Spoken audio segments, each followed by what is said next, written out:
ಆಹಾ, ಇವಳು 9 ತಿಂಗಳ ಗರ್ಭಿಣಿ ಅಂತೆ. ಇವಳಿಗೆ ಸೀಮಂತ ಮಾಡ್ಬೇಕಂತೆ. ಅದೇನ್ ಕರ್ಮನ ಏನೋ. ಈ ಮನೆಗೆ ಬಂದು ಸೇರಿದಾಗಿಂದ ಎಲ್ಲ ಹಣೆ ಬರಹರು ಒತ್ಕೊಂಡು ಸಾಯ್ಬೇಕು. ನನಗಂತೂ ಏನ್ ಮಾಡ್ಬೇಕು ಅನ್ನೋದೇ ಗೊತ್ತಾಗ್ತಿಲ್ಲ. ಈ ಪ್ರಶಾಂತವಾದ ವಾತಾವರಣ ನೋಡ್ತಾದ್ರೆ ಈ ಮನಸ್ಸಿಗೆ ಎಷ್ಟು ತಲ್ಲಣವಾಗ್ತಿದೆ. ತಾನು ಕೂಡ ಪ್ರೀತಿಸ್ತಿರ್ಬೇಕಾದ್ರೆ ಪ್ರತಿನಿತ್ಯ ಇದೇ ಜಾಗಕ್ಕೆ ಬಂದು ಮನಸ್ಸು ಎಷ್ಟು ಅಗ್ರವಾಗುವಂತೆ ನಾವಿಬ್ರು ಹಾಡಿಕೊಂಡು ಕುಪ್ಪಿಸ್ತೀವಿ. ಈ ನನ್ನ ಅಣ್ಣ ದುಡಿದ್ರವನು ಯಾರ್ಯಾರಿಗೋ ಅವನಿಗೋಸ್ಕರ, ಅವನ ಆಸೆ ಆಕಾಂಕ್ಷೆಗಳಿಗೋಸ್ಕರ ನನ್ನನ್ನು ಬಲಿಪಶುನಾಗಿ ಮಾಡಿಬಿಟ್ಟ. ಈ ಬಸ್ಗೆ ಕಟ್ಬಿಟ್ಟು ನನ್ನ ಇಡೀ ಜೀವನನೇ ಹಾಳಾಗೋ ಥರ ಆಗೋಗ್ಬಿಡ್ತು. ಒಂದು ಸ್ವಲ್ಪನಾದ್ರೂ ನನ್ನ ಬಗ್ಗೆ ಯೋಚನೆ ಮಾಡಿದ್ನ? ನನ್ನ ಬಗ್ಗೆ ಕನಿಕರ ಅನ್ನೋದಿದ್ಯಾ? ತಂಗಿನ ಒಂದು ಮಾತು ಕೇಳಿ ಮದುವೆ ಮಾಡೋಣ ಅನ್ನೋ ಒಂದು ಸ್ವಲ್ಪನೂ ಪರಿಜ್ಞಾನನೇ ಇಲ್ವಾಯ್ತಲ್ಲ. ತಾನು ಯಾವ ಕರ್ಮ ಮಾಡಿದ್ನೋ ಏನೋ. ಏನ್ ಮಾಡೋದು? ಇಲ್ಲಿ ಸೇರ್ಕೊಂಡ್ಮೇಲೆ ತಾನು ಎಲ್ಲೂ ಹೋಗೋಕ್ಕಾಗ್ತಿಲ್ಲ, ಅವನ ಜೊತೆ ಇರೋಕ್ಕಾಗ್ತಿಲ್ಲ.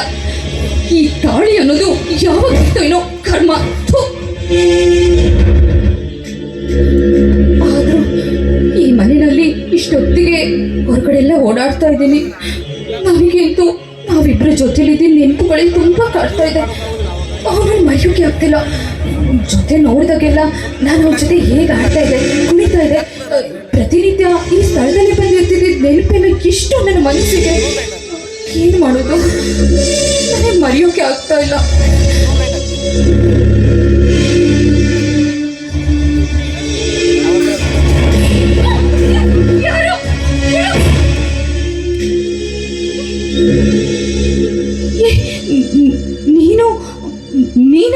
ನೀನೇನಿಲ್ಲಿ?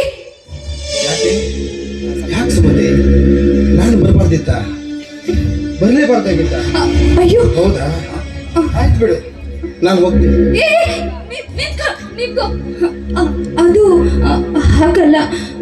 ನನ್ನ ಮದುವೆ ಆದ್ಮೇಲೆ ನಾವಿಬ್ರು ಯಾವತ್ತೂ ಮೀಟ್ ಆಗಿರ್ಲಿಲ್ವಲ್ಲ. ಅಕಸ್ಮಾತ್ತಾಗಿ ಇಲ್ಲಿ ಯಾರಾದ್ರೂ ನೋಡ್ಬಿಟ್ರೆ ತೊಂದರೆ ಆಗುತ್ತೆ ಅಂತ ಹೇಳಿದೆ ಅಷ್ಟೇ. ನಿಂತ್ಕೋ, ಬಾಯ್ಲಿ.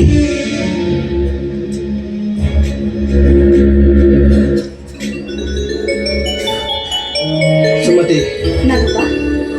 ನಾನು ಬಂದ ತಕ್ಷಣ ಯಾಕೆ ಅಷ್ಟು ಹೆದರ್ಬಿಟ್ಟೆ?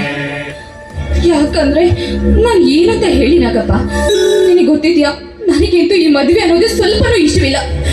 ನೋಡಿದ್ಯಾ ಅಣ್ಣ ಎಷ್ಟು ದೊಡ್ಡ ತಪ್ಪು ಮಾಡಿಬಿಟ್ಟ. ಅಲ್ಲ, ನನ್ನನ್ನು ಮದುವೆ ಮಾಡೋಕ್ಕೋಸ್ಕರ ನನ್ನ ಜೊತೆ ಒಂದು ಮಾತಾದ್ರೂ ಕೇಳಿದ್ನ? ಅವನು ನನ್ನ ಗಂಡನ ತಂಗಿ, ಅವನು ಮದುವೆ ಆಗೋದಕ್ಕೋಸ್ಕರ ನನ್ನ ಜೀವನನೇ ಹಾಳು ಮಾಡಿಬಿಟ್ಟ. ಇಷ್ಟವಿಲ್ದಿರೋ ಮದುವೆನ ಮಾಡಿಕೊಂಡು ಪ್ರತಿನಿತ್ಯ ನೀನ್ ನೆನಪಲ್ಲೇ ಸಾಯ್ತಾ ಇದ್ದೀನಿ. ಅದಕ್ಕೆ ತುಂಬಾ ಕೋಪದಲ್ಲಿದೆ. ಈ ಸ್ಥಳನ ನೆನೆಸ್ಕೊಂಡು ನನಗೆ ಎಷ್ಟು ಸವಿ ನೆನಪನ್ನ ಅನ್ವಯಿಸ್ತಿದೆ ಗೊತ್ತಾ? ಸಡನ್ ಆಗಿ ನೀನು ಬಂದು ಹಿಡ್ಕೊಂಡ ತಕ್ಷಣ ನನಗಂತೂ ತುಂಬಾ ಗಾಬರಿ ಆಗಿ ಹೋಗ್ಬಿಡ್ತು. ಈ ವಿಷಯದಲ್ಲಿ ನಮ್ಮಿಬ್ಬರದೇ ತಪ್ಪು. ಯಾಕೆ ಹೇಳು? ನಿಮ್ಮ ಅಣ್ಣನ ತಪ್ಪಿಲ್ಲ ಅಂತ ಕಾಣಿಸುತ್ತೆ. ನಮ್ಮ ಪ್ರೀತಿ ವಿಷಯನ ಮುಂಚೆ ಅವನಿಗೆ ಹೇಳ್ದಿದ್ರೆ ಏನೋ ಒಂದು ಆಗ್ತಿತ್ತು. ಆದರೆ ಯಾಕೋ ಒಂದು ಅನುಮಾನ, ಯಾವುದೋ ಒಂದು ಕಾರಣದ ಕೈವಾಡ ನಮ್ಮಿಬ್ಬರ ಪ್ರೀತಿ ಮೇಲೆ ಬಿದ್ದಿದೆ. ಹೌದೌದು, ಸುಮ್ಮನಿರು. ಅದು ಯಾರು ಪ್ರೀತಿ ಬಿದ್ದಿದೆಯೋ ಏನೋ, ಅಥವಾ ಯಾರು ಕಂಡಿದೆಯೋ ಏನೋ ನನಗೆ ಗೊತ್ತಿಲ್ಲ. ಆದ್ರೆ ಅಣ್ಣ ಮಾಡಿದ ಮಾತ್ರ ತುಂಬಾ ದೊಡ್ಡ ತಪ್ಪು. ನಾನಿಂತ ಅಣ್ಣನ ಕ್ಷಮಿಸೋದೇ ಇಲ್ಲ ನೋಡು. ಯಾಕೆ ಹೇಳು? ನನಗೆ ಒಂದು ಮಾತಾದ್ರೂ ನೀನನ್ನು ಮದುವೆ ಮಾಡ್ತೀನಿ ಅಂತ ಹೇಳ್ಬೋದಾಗಿತ್ತು ತಾನೆ? ಏನು ಹೇಳಿದೆ? ನನ್ನನ್ನು ಇಂಥ ಒಂದು ಇಕ್ಕಟ್ಟಿಗೆ ಸಿಕ್ಸ್ಬಿಟ್ನಲ್ಲ. ನಾನು ಇಲ್ಲಿ ಎಷ್ಟು ಅನುಭವಿಸ್ತಾ ಇದ್ದೀನಿ ಅಂತ ನನಗೆ ಗೊತ್ತಿದೆ. ನನ್ನ ಮನಸ್ಸಿನ ಭಾವನೆಗಳನ್ನ ನಾನು ಯಾರ ಹತ್ರ ಹೇಳ್ಕೊಳ್ಳೇನಾಗಪ್ಪ? ನಾನಿಂತ ಅಣ್ಣನ ಕ್ಷಮಿಸಲ್ಲ ಜನ್ಮದಲ್ಲಿ. ಹೌದು ಸುಮತಿ, ನಿಮ್ಮ ಅಣ್ಣನ ಮೇಲೆ ನನಗೆ ಯಾಕೋ ಒಂದು ಅನುಮಾನ ಬರ್ತಾ ಇದೆ. ಯಾಕೆಂದ್ರೆ ನಮ್ಮಿಬ್ಬರ ಪ್ರೀತಿ ಅವನಿಗೆ ಮೊದಲೇ ತಿಳಿದಿತ್ತಿರ್ಬೇಕು. ಅದಕ್ಕೆ ಅರ್ಜೆಂಟ್ ಆಗಿ ಆ ಶ್ರೀನಿವಾಸ ಮೂರ್ತಿ ಜೊತೆ ನೀನು ಮದುವೆ ಫಿಕ್ಸ್ ಮಾಡಿ ನಿನ್ನನ್ನು ಕಳಿಸ್ಬಿಟ್ಟ. ನಿನ್ನನ್ನು ಯಾವತ್ತು ಅವನನ್ನು ಮದುವೆ ಮಾಡಿಕೊಟ್ನೋ ನನ್ನ ಬಾಳೆ ಶೂನ್ಯ ಆಗೋಯ್ತು. ಪ್ರತಿದಿನ ಪ್ರತಿ ಕ್ಷಣ ನಿನ್ನ ನೆನಪಲ್ಲೇ ಸಾಯ್ತಾ ಇದ್ದೀನಿ. ಸುಮತಿ, ನೀನ್ ನನ್ನನ್ನು ಬಿಟ್ಟು ಇಷ್ಟು ದಿನ ಯಾರಿಗೆ ಉಳಿದೆ? ನಾಗಪ್ಪ, ನೀನ್ ಯಾಕೋ ಹೇಳ್ತಿದ್ಯಾ? ನಿನ್ ಸಂಕಟ ಏನು, ನಿನ್ ನೋವು ಏನು ಅಂತ ನನಗೂ ಗೊತ್ತಿದೆ.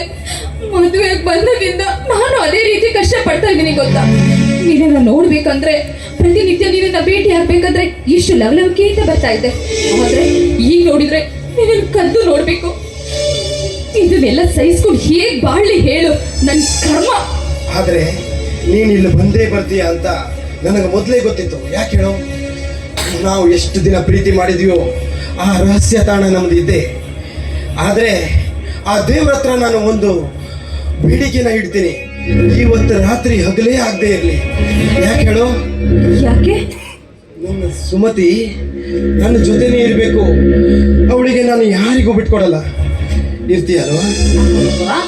ಇನ್ನೂ ಕೂಡ ನಿನ್ನ ತುಂಟಾಟ ಬಿಟ್ಟಿಲ್ಲ ನೋಡು. ಆದರೂ ನಾನು ಮದುವೆ ಆದರೂ ನಿನಗೆ ನನ್ನ ಮೇಲೆ ಎಷ್ಟೊಂದು ಪ್ರೀತಿ ಇದೆ ಅಲ್ವಾ?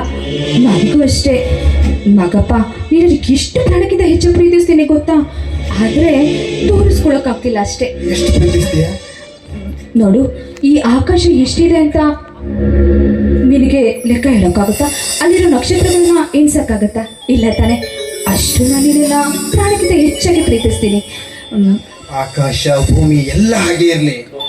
ಈಗ ನನಗೆ ಏನೋ ಒಂದು ಬೇಕು, ಕೊಡ್ತೀಯೋ ಇಲ್ವೋ? ಏನೋ ಬೇಕು? ಏನು ಬೇಕು? ಏನ್ ಬೇಕಾಗಿರ್ಬೋದು ನಿನ್ನ ಈ ಪ್ರಿಯಕರನಿಗೆ? ಗೊತ್ತಾಯ್ತು ಬಿಡು. ಎಷ್ಟೋ ದಿನ ಆಯ್ತಲ್ಲ ಕೊಟ್ಟು. ಅಂದಮೇಲೆ ನೀನು ಬಯಸಿದನ್ನ ನೀನು ಕೇಳ್ದನ್ನ ಕೊಡದೆ ಇರ್ತೀನ. ಬಾ